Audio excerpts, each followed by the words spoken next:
What's going on, everyone? We are back with a brand new video here. And before we get going, let me hit you with my normal disclaimer that I'm coming to you all in the four-wheel studio, aka my car. So if you experience any audio variances outside of the normal quality, please attribute it to that. So with that being said, let's jump into today's video. And as we know, NBA free agency is going on. We've seen teams throw around money. There's been some humongous deals signed the past week. But what I want to talk about is one of my favorite players, not only on my favorite team, but in the association period, who does not have a team. And that would be DeMar DeRozan, who is still a free agent.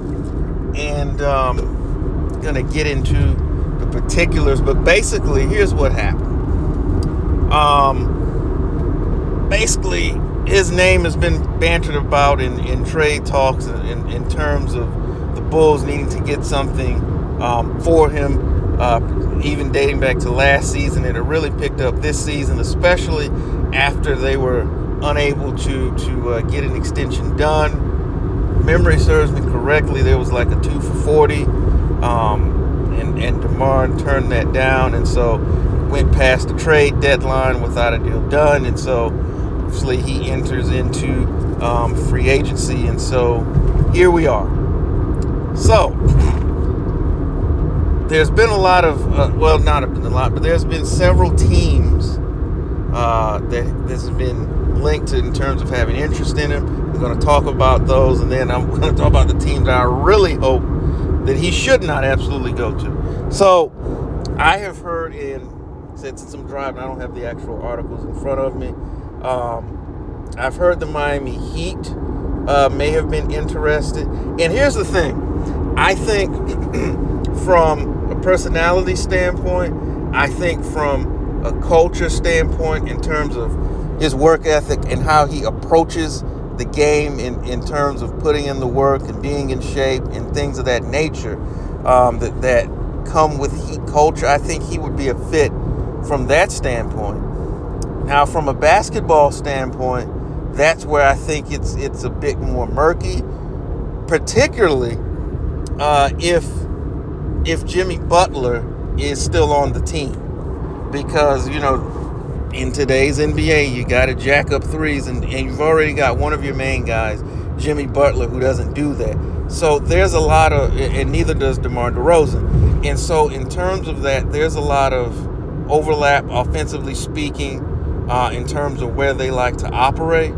So I don't think it would work from there. Now, if something crazy happens over the next few days, a week, and the Heat move Jimmy Butler, then I think a potential fit there with him in Miami becomes more viable.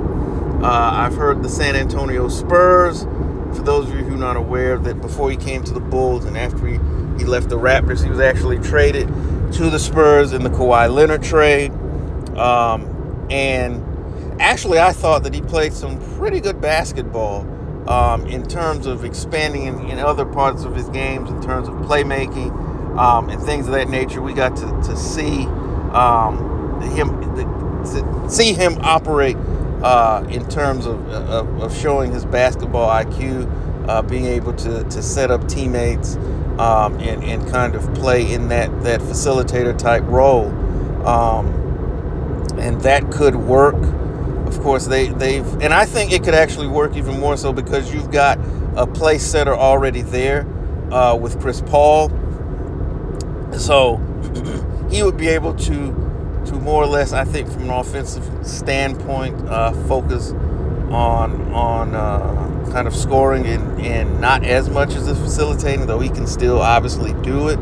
But I think having a place setter there, and I think, again, this kind of goes back into what I just said about the Heat thing.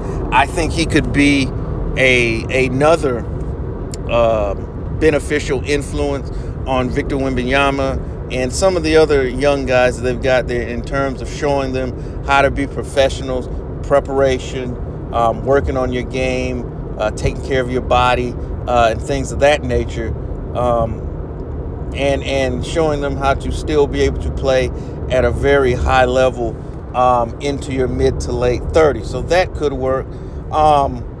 One place I would have said, but now I think that's off the table, was the Los Angeles Clippers.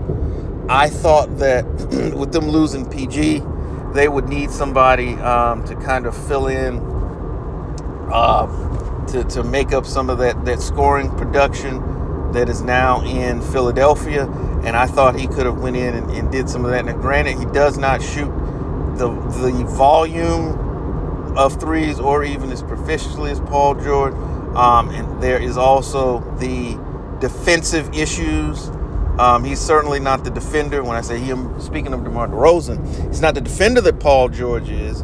But I said from an offensive standpoint, he could definitely fill in and plug in some of those gaps. But I don't think that's going to happen as well. The other place I would have thought that I thought it potentially could have worked was Dallas. But I think Clay is an even better fit because I just think they needed another guy. But in looking at it kind of, in watching him play with the Bulls, I think that having another guy who has to have the ball in his hands with both Luka and Kyrie Irving, now that in looking at it, not necessarily in hindsight, but just mulling over it a little more, I don't think that would necessarily work as well as I would have hoped or just in general. I think that it would be, if they had more of a traditional point guard, then I think it could. But with that, like I said, I think Clay is a much better fit, certainly a far better fit than DeMar DeRozan would be, just because he can be effective. And I'm speaking of Klay Thompson, without the ball in his hand, as we know, he moves well without the ball, and him moving, he still has gravity, and that's going to at least keep the defense. They have to be cognizant of where he is, and because he's going to space the floor, that's still going to give both Kyrie and Luka room to operate. And not only that, because of that, I think, as we saw how big the lob game is for Dallas, and I think that the Clay's going into that, so DeMar's not going to work. Now, the other team that he's been, I don't want to say linked to, but his name has been bantied about in terms of them having interest, is the Los Angeles Lakers. And so I'm just going to jump. I'm just going to say no. This is the team that I had alluded to earlier that he absolutely should not go to 100%. Now, first of all, in terms of, as we talked about with some of the other teams, this would be the worst fit of any team. It may even be worse than Dallas, for a variety of reasons. Because those of you who are Bulls fans, we saw the ill fit between DeMar DeRozan and Nikola Vucevic, just because of the simple fact where they like to set up and operate is practically in the same place.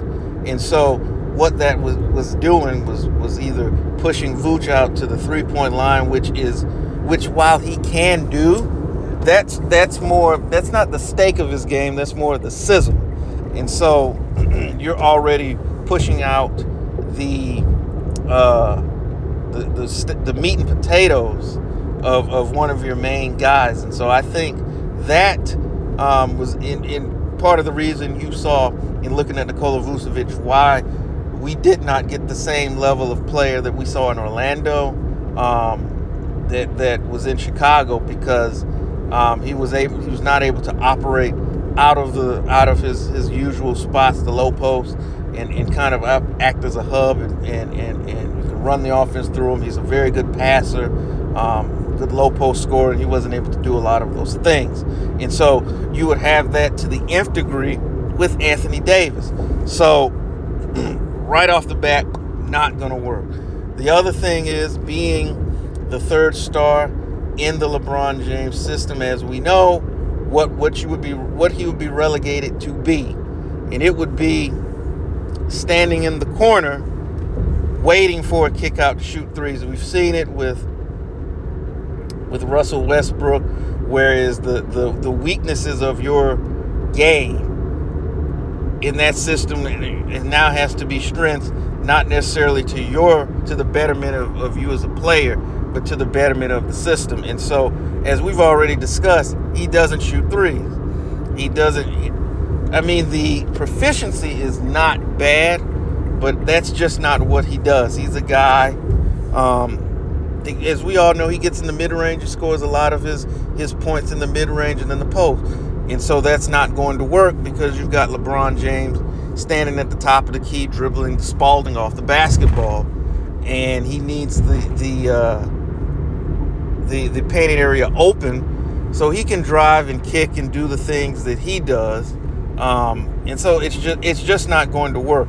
Hopefully, he would look at and follow the example of Paul George and Buddy Hield and Kawhi and all of these guys, and Klay Thompson, who had the chance this offseason to go, not Kawhi, of course. I don't know why I said Kawhi, but guys we've seen who've had the chance to go to the Lakers and opted not to, for that very reason, because you're not going to be in that system.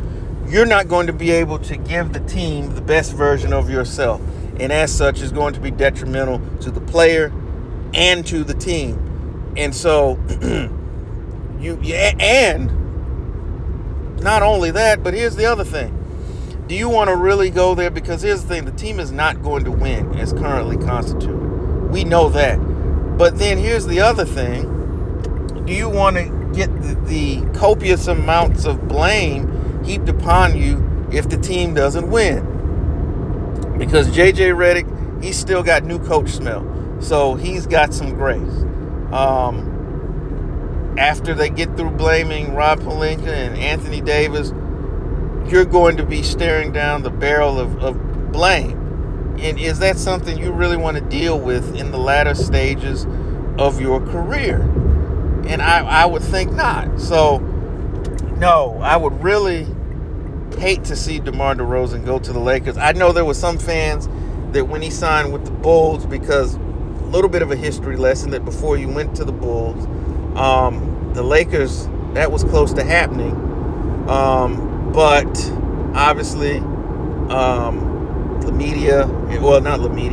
LeBron James was able to convince, cajole, strong arm the Lakers brass into making the Russell Westbrook trade, which anybody with basketball brain knew that wasn't going to work, and we saw what happened with that. So, and this is 4 years later.